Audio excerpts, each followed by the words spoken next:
Comment extirper la Russie de son passé soviétique? Le commerce. Comment hisser l'Afrique en dehors de la pauvreté ou amener les pays arabes à se rapprocher d'Israël? Le commerce, nous disaient les diafois russes de la mondialisation heureuse. Tout comme l'Europe avait bâti la paix sur un marché commun, la concorde entre les peuples et la démocratie seraient les enfants naturels de la mondialisation. Alors nous étions quand même conscients que notre statut de continent privilégié nous donnait aussi des devoirs, et nous avons aussi cru qu'en étant généreux avec nos voisins moins bien lotis, eh bien nous faisions notre part. Aide au développement en Afrique, aide humanitaire au peuple palestinien, aide économique aux pays des Balkans, aide à l'accueil des réfugiés syriens par la Turquie. Il aurait suffi de faire des chèques, chacun restait chez soi, et nous avions notre conscience pour nous. Quant à la défense, eh bien, il ne fallait pas qu'elle prenne le pas sur notre confort. Les dividendes de la paix qu'on a tant célébrés, c'était l'occasion d'un gigantesque recul dans nos efforts d'armement, que l'on pensait sans conséquence, puisque nous ne nous sentions pas vraiment menacés, et que par-dessus tout, les États-Unis étaient là pour nous protéger. Alors bien sûr, la France, dans ce schéma, a fait exception depuis longtemps, mais n'a pas forcément compris que sa trajectoire et sa vision étaient exceptionnelles et que d'autres ne la partageaient pas. Évidemment, rien ne s'est passé comme prévu. Les États-Unis ont laissé l'Afghanistan aux mains des talibans, et ce jour-là, ils ont donné au monde entier le signal qu'ils ne voulaient plus en être les gendarmes. Les milices Wagner ont gangréné le Sahel et convaincu des putschistes de mettre les Européens dehors. La Russie a testé notre fermeté, elle en a conclu que la voie était libre et elle a décidé d'envahir l'Ukraine qui ne la menaçait pas. Pour l'Europe, le réveil a été brutal, mais il faut le reconnaître, elle s'est réveillée. En quelques mois, notre continent a commencé à prendre la mesure de ce fameux changement d'époque et amorcer sa révolution culturelle. Sans attendre, l'Union européenne a pris à l'égard de la Russie des sanctions sans précédent. Elle s'est même résolue à se passer du pétrole et du gaz russe.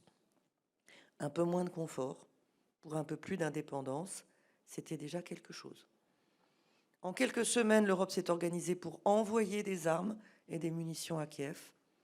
12 milliards d'euros par la Facilité européenne pour la paix, autant par les efforts nationaux des États membres.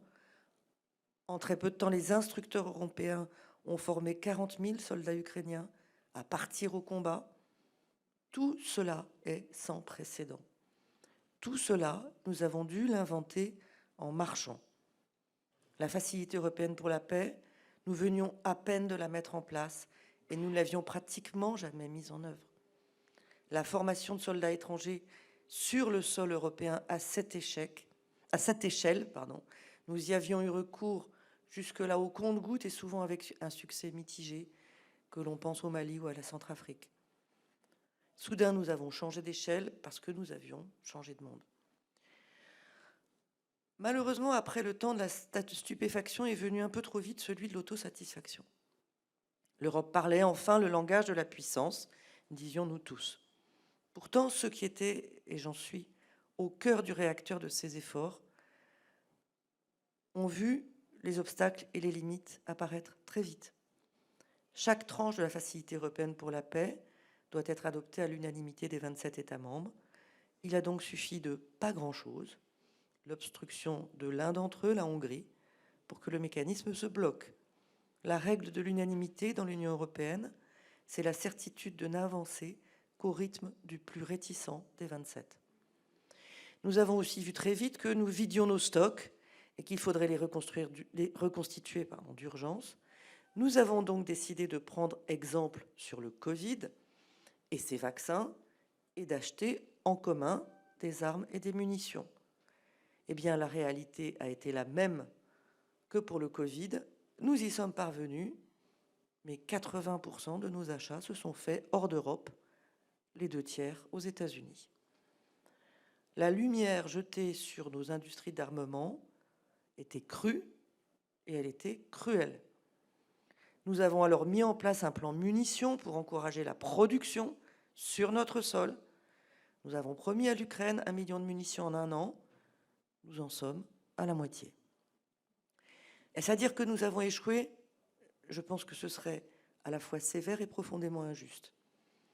À aucun moment, Vladimir Poutine ne nous aurait imaginés aussi unis et déterminés.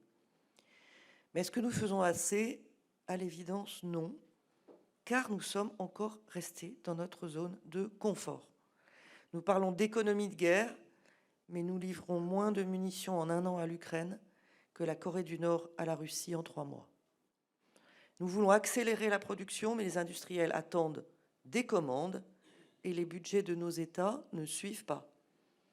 Nous incitons les Européens à coopérer davantage, mais nous savons que nos industriels sont plus souvent concurrents sur les marchés à l'export qu'habitués à travailler ensemble. Aujourd'hui, l'Europe est sortie de la stupéfaction, elle est sortie de l'autosatisfaction, mais elle n'agit pas encore tout à fait à l'unisson, et en tout cas pas à la hauteur de ce qui est attendu d'elle. Parce que collectivement, nous ne faisons pas assez pour aider l'Ukraine, les pays européens ont commencé non pas à chercher la solution, mais à chercher le coupable. Chacun pointant son voisin du doigt pour ce qu'il n'avait pas fait ou ce qu'il n'aurait pas dû dire. Triste spectacle qui n'a dû réjouir qu'une seule personne, Vladimir Poutine. La Commission européenne est venue à la rescousse pour nous présenter une stratégie européenne d'investissement de défense qui est remplie de bonnes idées, mais qui n'est qu'un instrument de moyen terme, nécessaire à l'évidence, mais pas suffisant face à l'urgence, et surtout radicalement sous-financé. Depuis 2 ans, chaque nouvelle initiative européenne en matière de défense, en dehors de la Facilité européenne pour la paix, qu'il s'agisse des achats en commun par EDIRPA, du plan munitions par ASAP et aujourd'hui du programme d'investissement de défense qu'on appelle EDIP, chacune de ces initiatives se finance dans les marges du budget européen sur les crédits qui n'ont pas été utilisés. L'effort de défense européen, c'est un peu l'opération pièce jaune. Ça n'est pas sérieux. Tant que nous ne ferons pas pour la défense ce que nous avons fait pour le Covid, c'est-à-dire lever un emprunt européen, nous ne serons pas sérieux.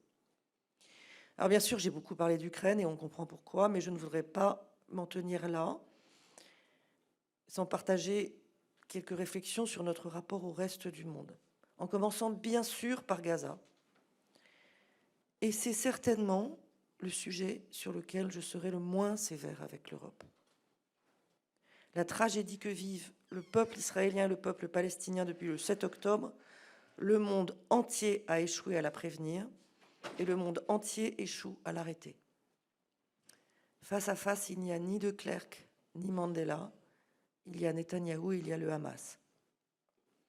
On dit que l'Europe est divisée, c'est vrai, mais pas davantage que ne le sont nos pays eux-mêmes, nos sociétés, parfois nos familles et souvent nous-mêmes face aux horreurs de ce conflit. L'Europe fait ce qu'elle peut en acheminant de l'aide humanitaire, en rappelant les fondements de la paix, en s'efforçant de réformer l'autorité palestinienne et en protégeant la liberté de circulation en mer Rouge. Peut-on faire plus aujourd'hui? Je me suis rendue dans la région comme je me rends sur toutes les zones de conflit et je suis revenue très pessimiste. Nous le savons, il n'y a aucune guerre courte en ce moment dans le monde. Et pourtant, l'Europe est montrée du doigt. Les porte-voix de ce qu'on appelle à tort le Sud global ont vite fait de s'en prendre à elle pour tous les malheurs du monde. Alors c'est un fait, et c'est d'ailleurs contradictoire, l'influence de l'Europe a reculé, au Maghreb et en Afrique en particulier. Mais il y a pas mal de prismes déformants dans ce constat. C'est justement parce que l'Europe a renoncé à son impérialisme, a renoncé à son rôle néocolonial, qu'elle est moins influente et que d'autres le sont davantage. Après tout, l'Afrique n'est pas notre terrain. L'Afrique est ouverte au monde. Nous devons le reconnaître et nous devons l'accepter. Malheureusement, elle est ouverte aussi à des ambitions impérialistes, des ambitions néocoloniales. Et quand on voit l'attitude de la Russie, mais pas seulement de la Russie, en Afrique, on ne sent pas la volonté d'aider à résoudre les conflits, on sent la volonté d'imposer son influence et de se payer sur la bête. Moi, j'ai une confiance profonde dans les peuples africains et dans leur capacité Le moment venu, je pense que ce moment viendra assez vite, de réagir à ce qui se passe et de voir ce qu'on leur impose, et ne pas croire seulement que tout est forcément la faute de l'Europe, même s'il y a des choses que nous n'avons pas bien faites, même si j'ai plaidé longtemps et sans succès pour que nous acceptions de travailler ensemble, ceux qui travaillent au développement, ceux qui travaillent à la gouvernance et ceux qui travaillent à la sécurité, parce que aucun de ces piliers ne peut réussir. Et trop longtemps, au niveau national, au niveau européen, nous ne nous sommes pas assez parlé. Et encore aujourd'hui, quand on travaille dans le golfe de Guinée, c'est bien d'avoir une présence maritime coordonnée, c'est formidable. C'est encore mieux d'aider les pays côtiers à pouvoir se passer de nous. Et parfois, on ne dialogue pas encore assez sur ces sujets-là. Je voudrais aussi dire un mot sur ce qui fonde une partie de la vision du monde de l'Europe, c'est son élargissement. Il est coutume d'écrire dans les résolutions du Parlement européen que l'élargissement est la meilleure politique étrangère de l'Union européenne. C'est faux et c'est vrai à la fois. D'abord, ce n'est pas une politique étrangère si on croit profondément que ces pays sont européens. Mais c'est devenu vrai parce que nous ne pouvons pas rester entourés de zones grises à la merci du rêve impérialiste ou de la nostalgie d'autres pays qui ne nous veulent pas de bien. Aujourd'hui, on a le choix entre l'élargissement et l'encerclement. Et on a cette chance, unique au monde, d'être un espace politique pacifique que d'autres veulent rejoindre de leur plein gré. Ça n'existe nulle part ailleurs, et nous n'avons même pas appris à en être fiers. L'Ukraine, la Moldavie, nous l'ont dit, ils veulent nous rejoindre. Les Balkans nous le disent depuis longtemps, ils ne nous le prouvent pas forcément tous les jours, et nous n'avons pas accordé l'attention suffisante aux Balkans, alors qu'ils sont au cœur de l'Europe. Mais qu'est-ce que nous voulons? Si nous devons avoir appris quelque chose, c'est que la nature a horreur du vide, que quand nous ne sommes pas là, d'autres y sont. Au cœur des Balkans, quand nous ne sommes pas présents, d'autres y sont. La Russie, la Turquie, les pays du Golfe, la Chine, est-ce que c'est ça que nous voulons au cœur de l'Europe? Ou est-ce que nous devons faire plus, faire mieux, faire différemment? Vous imaginez quelle est ma réponse vu la façon dont je pose la question. Nous sommes donc sortis d'une époque ahistorique pour l'Europe. L'histoire nous rattrape, c'est douloureux, nous devons faire le deuil de ces décennies où nous pouvions regarder le monde comme on regarde une série Netflix. Nous sommes entrés dans le film. Et nous sommes déjà attaqués par des moyens non militaires, mais attaqués quand même par la guerre hybride, tous les jours, sur notre sol, par les cyberattaques, par la manipulation de l'information, par l'ingérence, par la corruption des élites politiques, par des puissances étrangères. Il faut nommer les choses. Et il ne faut pas imaginer que c'est marginal.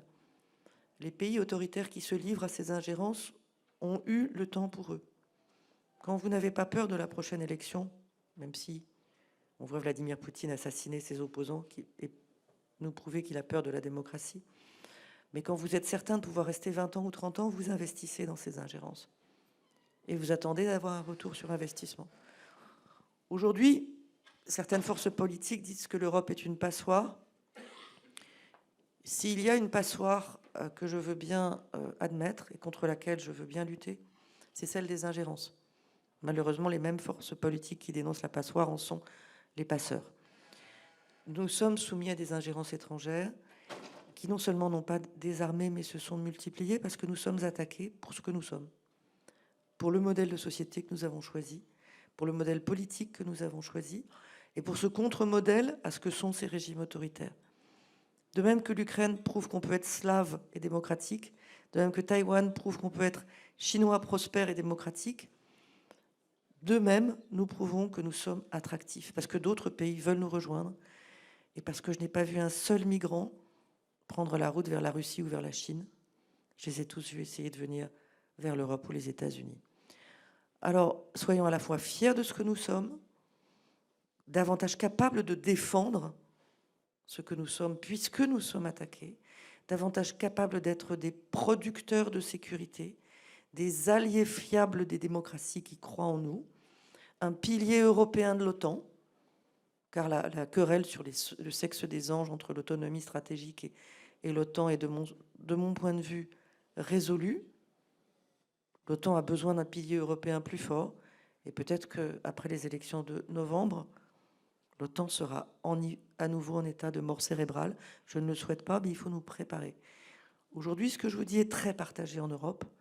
Après, au moment de passer à l'acte, il y a des cultures politiques, il y a des cultures historiques qui sont difficiles à surmonter. Il ne faut pas le critiquer, il faut le reconnaître et il faut aider les uns et les autres à entrer dans ce basculement de l'histoire.